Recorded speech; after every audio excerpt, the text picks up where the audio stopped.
Death of Prince Charming by Dr. Parthenia Grant. Disconnecting the head from the heart allows one to believe that hurting others doesn't hurt the self. Einstein, however, has a theory that if you travel in one direction in space, eventually you'll loop back and end up right where you started. That is a scientific explanation for the law of cause and effect, or karma. What you do eventually comes back at you. Thus, the most self-serving act after someone has hurt you is to cultivate compassion and forgiveness for their mean-spiritedness. It's the gift you give yourself that keeps on giving back. You see, we're all connected and subjected to supreme law. Divine justice is dispersed in divine time. Your job is non-interference with cosmic law.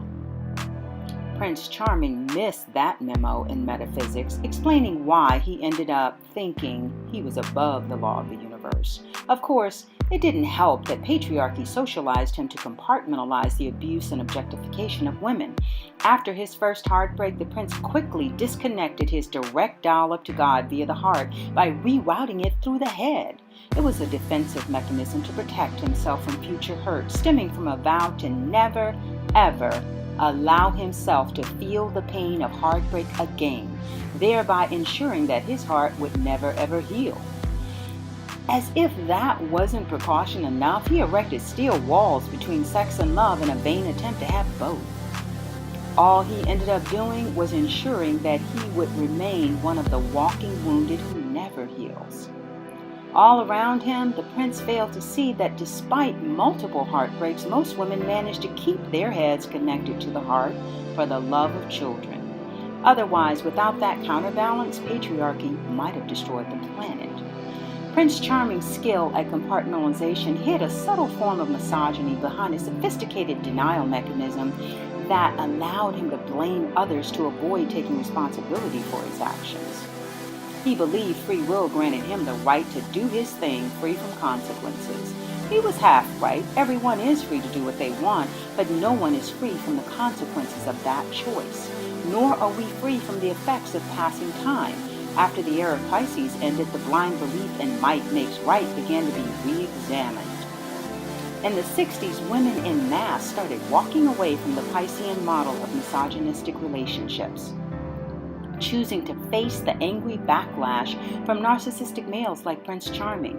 The habit of waiting to be rescued by Prince Charming became passé after the damsel in distress was found frozen to death back in the 70s. Women had finally figured out that Prince Charming was having trouble trying to save his own ass. The arrival of the Aquarian Age awakened the divine feminine in men and women to start the process of balancing both genders. Aquarian Age women soon grew weary of relationships with adult male children with a Peter Pan complex who refused to step up. They began choosing not to be like their grandmothers, workhorses, ornaments, or dependent women, most of whom ended up bitter or kicked to the curb without a stool for their kids to sit on after their usefulness wore out.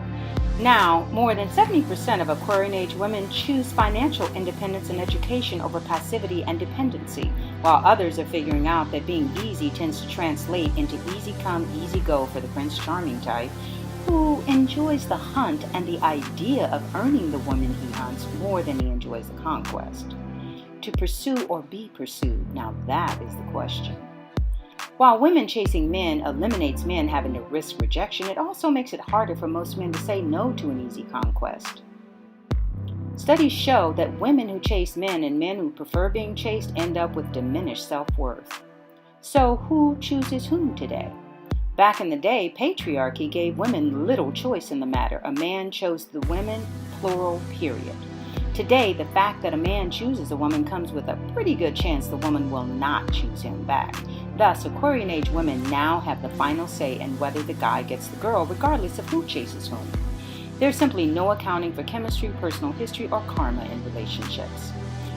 What are men so afraid of? Research reveals that most men are afraid and distrustful of strong or beautiful women.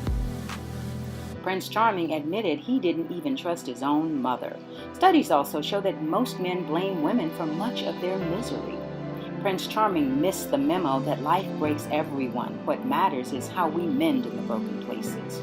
Ego and the new Aquarian Age Relationship Paradigm. The ego is the only one who cares more about things than people and about being right versus being at peace.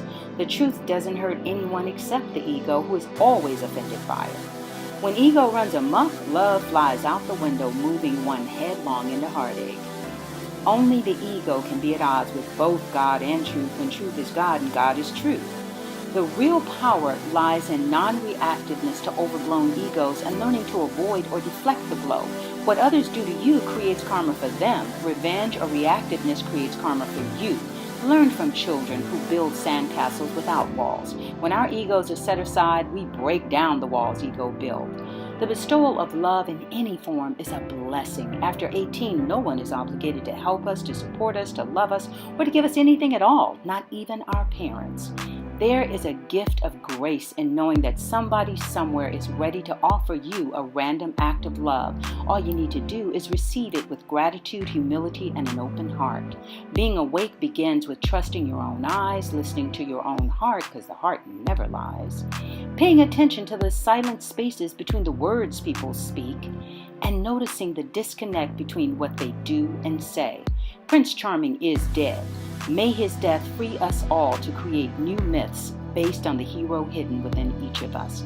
Dr. Parthenia Grant, reporting for Divine Love Talk on CRNTalk.com, Saturdays, 10 a.m. Pacific Standard Time. Thanks for watching. Please comment, share, and subscribe to Divine Love Talk TV on YouTube and drparthenia.com.